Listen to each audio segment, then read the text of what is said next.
حضرت ادریس علیہ السلام یہ اللہ کے نبی ہیں، ٹھیک ہے، اور حضرت ادریس علیہ السلام کی دوستی تھی حضرت ملک الموت سے۔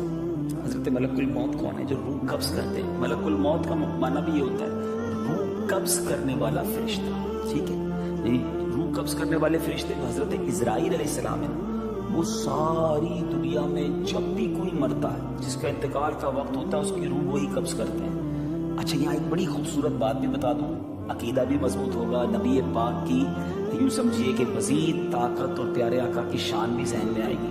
آپ کو اندازہ ہے روزانہ کتنے لوگ مرتے ہیں؟ ہر سیکنڈ دنیا سے لوگ جاتے ہیں، کوئی پاکستان میں مرتا ہے، کوئی امریکہ میں مرتا ہے، کوئی یو کے میں مرتا ہے، کوئی افریقہ میں مرتا ہے، لیکن ملک الموت سب جگہ پہنچ جاتا ہے۔ اچھا کہیں 100 آدمی ایک ساتھ مر جاتے ہیں، جہاز گر گیا، ٹرین ٹکرا گئی، ہوتا ہے نا ایسا، ایک ساتھ زلزلہ آ گیا، کئی ہزار لوگ مر جاتے ہیں، سب کی روح قبض کرنے ملک الموت کیسے پہنچ جاتے ہیں؟ کتنی سپیڈ ہے! ایک سیکنڈ میں یہاں کسی کا انتقال ہوا، اگلے سیکنڈ میں امریکہ میں ہوا، تیسرے سیکنڈ میں افریقہ میں ہوا، چوتھے سیکنڈ میں یورپ میں ہوا، اتنی سپیڈ۔ اچھا ایک وقت میں شاید کئی 100 کئی ہزار لوگوں کے پاس پہنچنا پڑے، تو پتا چلا کہ ملک الموت کی طاقت کتنی نرالی ہے، کتنے اسٹرانگ ہے ان کی سپیڈ، اور ان کو یہ بھی اختیار حاصل ہے کہ وہ ایک ہی وقت میں کئی لوگوں کے پاس پہنچ جائیں۔ تو یہ تو دنیا مانتی ہے کہ ہمارے آقا تو فرشتوں کے بھی آقا ہیں، نبی پاک تو رب کے حبیب ہے نا، سب کے آقا ہے نا، بادس خدا بزرگ تو ہی قصہ مختصر، نبی پاک اللہ کے بعد ساری مخلوق میں سب سے عرفہ اعلیٰ، اعلیٰ حضرت لکھتے ہیں نا، سب سے اولا و اعلیٰ، سب سے بالا و اعلیٰ، خلق سے اولیاء، اولیاء سے رسول، اور رسولوں سے اعلیٰ، سب سے اعلیٰ ہیں۔ تو اب حضرت اسرائیل ملک الموت کے پاس اتنی پاور ہو تو ملک الموت کے بھی جو آقا ہیں ہمارے آقا علیہ السلام ان کے پاس کتنی پاور ہوگی؟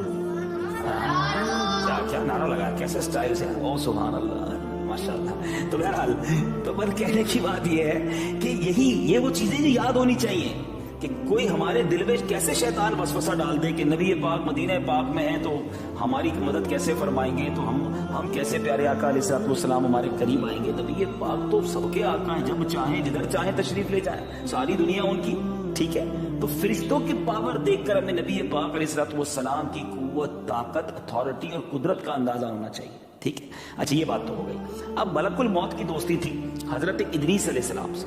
حضرت ادریس علیہ السلام نے ملک الموت سے کہا کہ مجھے موت کا مزہ چکھنا ہے، تھوڑی دیر کے لیے میری روح قبض کرو، پھر واپس لوٹا دو، میں دیکھنا چاہتا ہوں کہ مرنے کے بعد کیسا فیل ہوتا ہے، موت کا مزہ کیسا ہے۔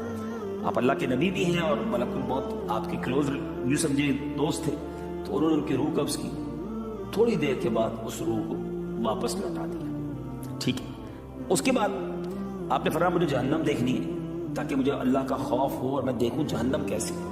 ملک الموت انہیں جہنم میں بھی لے گئے، وہ جہنم کا انہیں طبقات کو ملاحظہ کیا، عذابات بھی دیکھ لی حضرت ادریس علیہ السلام۔ پھر آپ جنت میں گئے، کہا مجھے جنت دیکھ رہی ہے، جنت کے دروازے پر گئے تو رضوان، جنت کے جو دوزخ کے دروازے پر داروغہ ہیں ان کا نام ہے، وہاں پر جو فرشتہ ہے مالک، کیا نام ہے؟ جہنم کے دروازے پر جو یوں سمجھیے جہنم کے دروازے کے جو ٹیک کیئر ہیں یا داروغہ ہیں ان کا نام ہے حضرت مالک۔ کیا نام ہے؟ یہ یاد رکھنے والی بات ہے۔ جنت کے دروازے پر جو داروغہ ہیں، جو جنت کے یوں سمجھیے گیٹ کو کھولنا بند کرنا جن کی ذمہ داری ہے، وہ ہیں حضرت رضوان۔ وہ کون ہے؟ امیر اہل سنت نے ایک خوبصورت شعر میں کہا نا، رضوان تیری جنت میں سوزو گداز بھی ہے عشق میں رلاتا سرکار کا مدینہ۔ جن حضرت رضوان سے کئی شاعروں نے اپنے کلام میں یوں سمجھے کہ ایک کلام بھی کیا اور ان کا تذکرہ بھی کیا۔ تو بہرحال حضرت رضوان کہاں کے داروغے ہیں؟ حضرت مالک کہاں کے ہیں؟ دوزخ کے، جہنم کے۔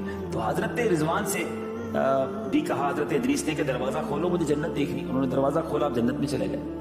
اچھا ملک الموت جو ہیں وہ کافی دیر تک باہر انتظار کرتے رہے کہ جنت سے باہر آئیں گے، ابھی آئیں گے، ابھی آئیں گے، سیر ختم ہوگی تو باہر آئیں گے، پھر لے کے جاؤں گا دنیا میں۔ تو کہا حضور چلیے، کہا میں نے نہیں جانا جنت چھوڑ کے۔ ارے جنت چھوڑ کے نہیں جانا؟ تو آپ نے فرمایا میں نہیں جاؤں گا، کیونکہ اللہ تبارک و تعالیٰ نے ارشاد فرمایا ہے کل نفس ذائقۃ الموت، ہر نفس نے موت کا ذائقہ چکھنا ہے۔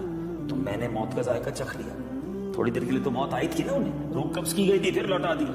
کب پھر جنت میں داخل ہونے کے لیے اللہ نے دوسری شرط یہ لگائی، بس جنت میں جانے کے لیے دو چیزیں، ایک تو انسان دنیا سے جائے گا تو جنت میں جائے گا نا، پہلے موت آئے گی، پھر وہ جہنم سے گزرے گا۔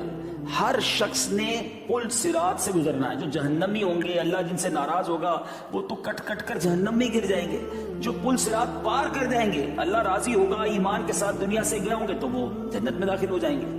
تو حضرت ادریس فرماتے ہیں کہ مجھے تھوڑی دیر کے لیے موت بھی آئی، کیونکہ میں نے موت کا مزہ بھی چکھ لیا، پھر اللہ نے دوسری شرط لگائی ہے جہنم سے گزرنا ہوگا، تو میں جہنم سے بھی گزر کر آیا، جہنم کو بھی دیکھ کر آیا، اس کے معاملات دیکھے۔ فرمایا پھر اللہ کا یہ اصول ہے، وما ہم منہا بمخرجین، اللہ فرماتا ہے جنت والوں کو جنت سے نہیں نکالا جائے گا۔ جو ایک بار جنت میں چلا جائے نا، تو پھر جنت سے باہر نہیں نکالا جائے گا۔ جنت ایسی شاندار جگہ ہے، ایک بار انشاءاللہ ہمارا داخلہ ہو گیا نبی پاک کے پیچھے پیچھے، پھر ہمیشہ جنت میں رہیں گے انشاءاللہ۔ قرآن کہتا ہے ہم